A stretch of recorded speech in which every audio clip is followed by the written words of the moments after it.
here in Findlay, Ohio, and I got a special guest in the building, my good friend Brian the Beer Snob. Brian, how you doing? Oh man, I'm loving it. I'm finally getting to see what this beer shed is all about. I can tell you it's a fancy place. I feel like I'm underdressed in here. I am wearing my Brian the Beer Snob Hardcore Pub shirt. I should have dressed up to be in here. Listen, I can't wait to return the favor and visit the Hardcore Pub, man. That looks like a glorious place as well. Since Anderson and I just repaired the stairs in this place recently, it's now a safe beer shed, so you don't have to worry about your safety when you enter. All right. All right, so the beer that we have today is actually one called Carling Black Label, and this is from the Carling Brewery out of Toronto, Ontario, Canada. Now, that's where the brewery is headquartered, but if you look on the side of this can, it actually says it's from G. Heilman from Milwaukee, Wisconsin. Now, the Heilman Brewery does a lot of really good beers. Well, maybe not really good beers, but they do Mickey's, which I quite enjoy. They do old style, a lot of classic American beers. And this beer was actually sent to both of us by Wayne in Pennsylvania. Thank so you, one of the Wayne. great things about doing these videos is, yeah, you meet so many people, and a lot of times they'll send us videos or beers to review on the videos. So both Brian and I got this. We got the Lord Chesterfield's Ale from Yingling, and we got one from Flying Fish. It was a coffee IPA. I don't remember the name of it off the top of my head, but I'd never had it. It looked like an interesting beer. Yeah. Which one of these were you looking forward to trying the most, ma'am? Well, honestly, the one I wanted to try the most was the Chetty, only because it's something I've never ever had. The Black Label one, though, I think I saw you when you did your unboxing video of the same package that I got. You mentioned you hadn't had this in a long, long time, and I'm telling you, it's been forever since I've tried this, so I have no expectation as to what it's going to taste like, because I probably last had this back in the 1980s. It was a white can, and we were talking before we started filming here about I just looked at it and it said Carling, Canada, and I just assumed that whoever owned it before sold the recipe and no longer brewed it. Now it was brewed by Carling up in Canada, but it does say over a century of international brewing tradition, product of the USA, right on the front of the can. So it's got the Canadian flag on it, but it's brewed in the United States. So I don't think it was that fancy back in the day when I first tasted it. So I'm excited to try this. You know what? It's kind of interesting. I was talking to Anderson about it, and if you go on to Untapped, they actually have like kind of two different entries for the Carling Black Label. So I guess there's the Canadian Carling, and then there's also a South African one. And I know, like with a lot of these bigger breweries, they tend to brew beers in different countries. So like Guinness does it in Jamaica, they brew in Belize and Ireland and in the U.S. So, I'm guessing they probably do a similar thing, that maybe they brew out of multiple different places. Like you, I think the last time I had this was probably maybe 1996 or so. Like I said, I remember my grandfather used to keep pallets of kind of not great beers, kind of cheaper beers. So he'd have like this or Milwaukee's Best and stuff like that in his garage. And he lived down in South Jersey. And sometimes I'd run out of beer, and he'd say, "Go out to the garage and grab some beers." And I'd say, "Okay." And I'd go out there, but there's no fridge, so it's just these beers sitting there in 90+ degree sun. And he'd say, "Bring them in," and then he would crack one open and drink it. And I would think like, "Oh my God, I couldn't imagine drinking the not even room temperature, right? Like super hot beer that's been sitting out there." So I guess my last experience with Carling probably wasn't a great one. Well, this. All right. Go ahead. Sorry. Well, I was looking over the can, and I'm noticing that I don't see an ABV on here, and I'm not expecting this thing to be off the charts crazy with the ABV, but I just don't like that when a brewery does not have the common courtesy to put the ABV on the can. I know some people say, well, you can just look it up online, but sometimes I don't want to look it up online. I just want to know what I'm getting when I'm getting it. And is it asking for too much from the breweries to just put the ABV on there? Yeah, I mean, I looked it up on Untapped and it was 4.7, but you're right. I mean, if you were to pick this up somewhere, say you're at a ball game somewhere and you're tailgating, and you start drinking them, you kind of want to know what you're getting into, right? Yeah. I mean, this could be 4.5 or it could be 7.5, and there's a big difference there. If you have 3 or 4 or 5 of them, you kind of want to know what you're getting into. I mean, I'm actually surprised it doesn't have to say it by law on here somewhere. I mean, it tells you 12 ounces, but I don't see an ABV, like you said, anywhere. It's kind of strange. But it does feel cold in my All right, hand. you ready and to I'm a dig little, into this one? I'm a little parched. I'm going to crack this thing open. All right, I checked this out for ratings. Untapped was a 2.59, Beer Advocate at 2.3. So not spectacular ratings, but to be brutally honest, I didn't expect it would.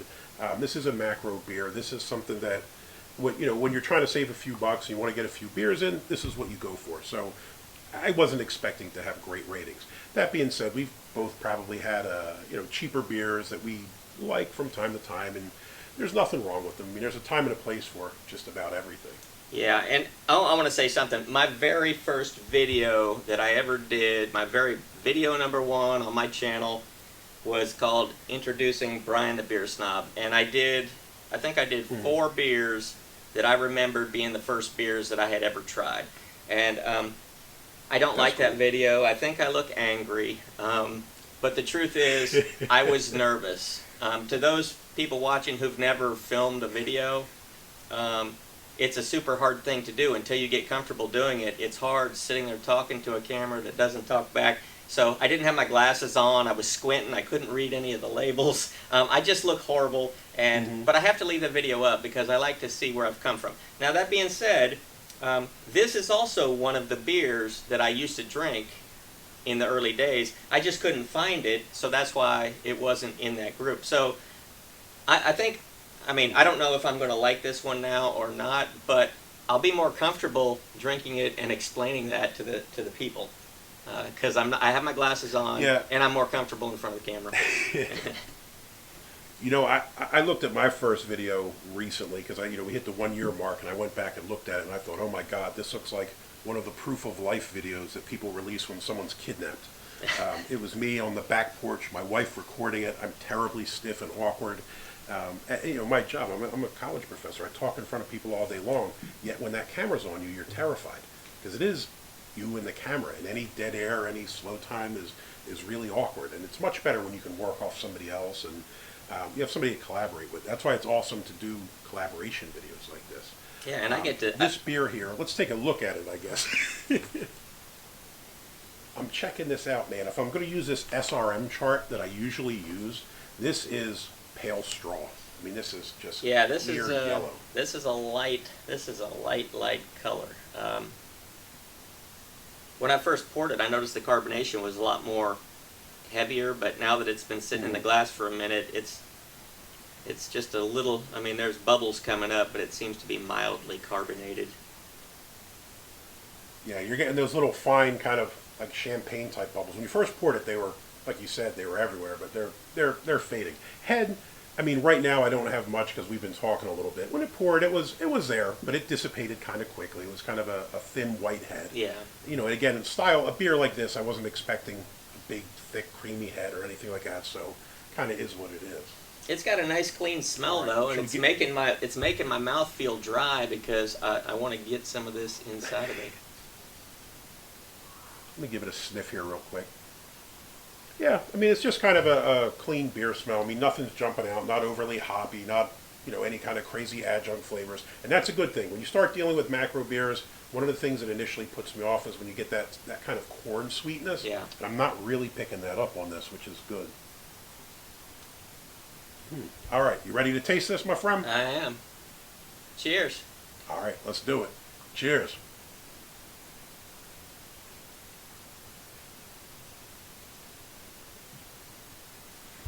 All right, as you're the guest, I'll let you go first. What do you think?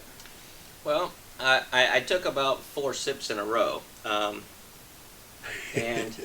it's on the lighter side of the flavors, but it's a decent beer flavor. I'm not getting anything bad off of it. Now that I've swallowed it, and I'm kind of getting just a hint of sweetness. It's not a whole lot. But I could definitely see. This doesn't say it's a light beer. It says it's just black label beer. To me, it tastes like a light beer. Yeah. And yeah, this would be a good summertime beer if you're going to sit down and drink several. This could be the beer to do it. Yeah, I would agree. The first thing I thought when you take the sip, it's kind of light-bodied, and again, wasn't expecting anything crazy there, so it was what I expected.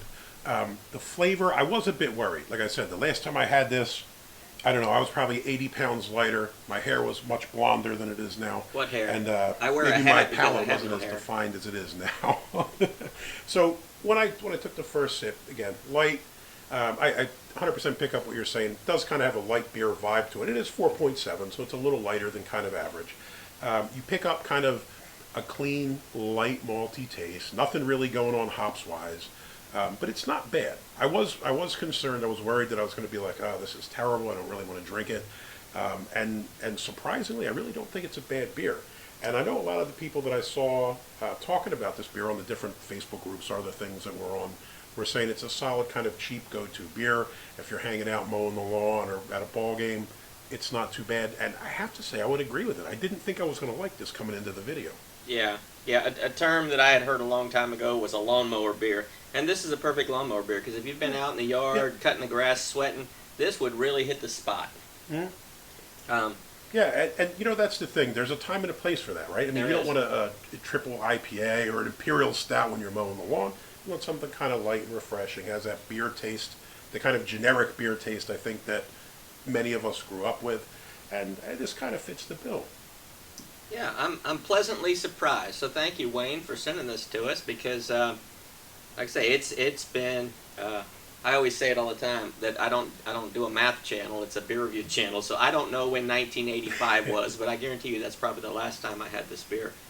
And yeah, I liked it back then just because I liked beer. I mean, it could have been anything, and I was happy to have it. But now people get confused with my name. They say, "Oh, Beer Snob, he's gonna hate on all the cheap stuff." Well, no, I mean, I think for what this is a really good beer. I mean, I don't know how much it costs because we didn't buy it, but I guarantee it's not that expensive. Yeah, it's a decent beer, and I would definitely drink this if I mowed the grass. But I don't mow the grass anymore. I have to have somebody else do it for me. So I sit inside and I watch them I mow need the to grass. step my game up. I still have to do it, man. That's terrible. I need to get to your level, my friend. I'm out here dying mowing the lawn, but it's finally cooled off in Ohio, so it's not too bad now. I can get down with it. Well, I'm glad you invited me up here now because if it'd been in a couple months when there's snow all over the ground, I'd have had to politely decline because I'm allergic to snow. Oh, I'm absolutely allergic to it. Well, I like it. I'm a meaty boy. I enjoy the cold weather. The heat, it just sends me into a tizzy. I can't deal with it. And if I drink in the heat, it's even worse. Man, I lived in Florida for a few years, and the sun just absolutely crushed me. But it's a fall day, so it's the best of both worlds for guys like Brian and myself. Yeah. And I will say this. I'm shocked, but I'm going to say this. Black Label beer from Carling, Toronto, Ontario, Canada, via the G. Heilman Brewery in Milwaukee, Wisconsin. I would give it a big thumbs up. I would drink another one of these. I actually think it's a decent session beer, a decent macro beer. I totally agree. This is a thumbs up. It's like I said, I didn't know what to expect because it'd been so long I couldn't remember what it tasted like. But I tell you what, I'm impressed with what it is, and I would recommend it. Especially, you know, I always try to target those people who always drink the same. Like if you're a Bud Light guy and that's all you ever drink is Bud Light, you would not be offended by drinking this Black Label. This is is, you know, it's in that same category. It's not going to turn you off, and it's a good beer. You know, the other thing I always think about, Brian, I know sometimes we drink kind of fancier beers, and I understand some people are drinking beers on a budget. I was there for a long part of my life. So was I. So I drank a lot of Yuengling Lager and a lot of Yuengling Premium growing up because it was a cheap beer, but it happened to be a pretty decent beer compared to the other stuff that was out there. So if you're on a budget and you're looking for something, an alternative to the stuff you usually drink, you could do a lot worse than this. This is a solid beer. And it's getting a thumbs up from me and Brian the Beer Snob. So take that for what it's worth, right? Two guys from different areas. We drink different types of beers. Both enjoy this. And both of us are thankful to Wayne from Pennsylvania for sending this out to us. And again, thrilled to try it. I look forward to trying the Chesterfield. The last time I had the Lord Chesterfield, I looked on Untapped, was 2013. That's a long time. And I've never tried it, so like I say, I've built it up really big in my mind because it's forbidden fruit because I can't get it. So I'm really looking forward to that one. I will tell you this, from my memory, again, it's been quite a while. Chesterfield was kind of, I don't want to say the fancier beer, but it was more of a, I don't know, it's not like the macro kind of anybody can drink it thing. It had a little bit of flavor to it, a little bit of taste to it. Now, like I said, it's been quite a while, and I've probably drank thousands of beers since then, so maybe I'll feel differently this time around. But I'm super excited to be able to find it, because I don't even think they sell it in Ohio. We get most of the other Yingling stuff, but that's the one that I've never seen. Even when I lived in Philadelphia, you rarely saw Chesterfields. I'm sure now they probably have it. Everything is out there. But it is, I don't know, it's kind of the unicorn of the Yingling world, right? So, Yeah. I think we're both pretty lucky to get it, and I'm sure we're both going to be thrilled to give it a shot. Yeah. All right, well, 2 thumbs up from us. Hopefully you like the videos. Please give us a thumbs up. If you want to see more videos like this, please subscribe. Check out Brian the Beer Snob's channel. Check out my channel. We both have a lot of videos that are broken down into great lists by styles and states and all kinds of cool stuff. So I'm sure you'll find something you like. And as always, if you've had this, let us know what you think about it in the comments. If you've had something similar, if you have something you think we should try, maybe we'll do another collabo video and check out whatever someone sends us from different areas. It's always great to try new beers. So thanks everybody for your time. Have a wonderful week. Stay safe. And until next time, cheers. Cheers.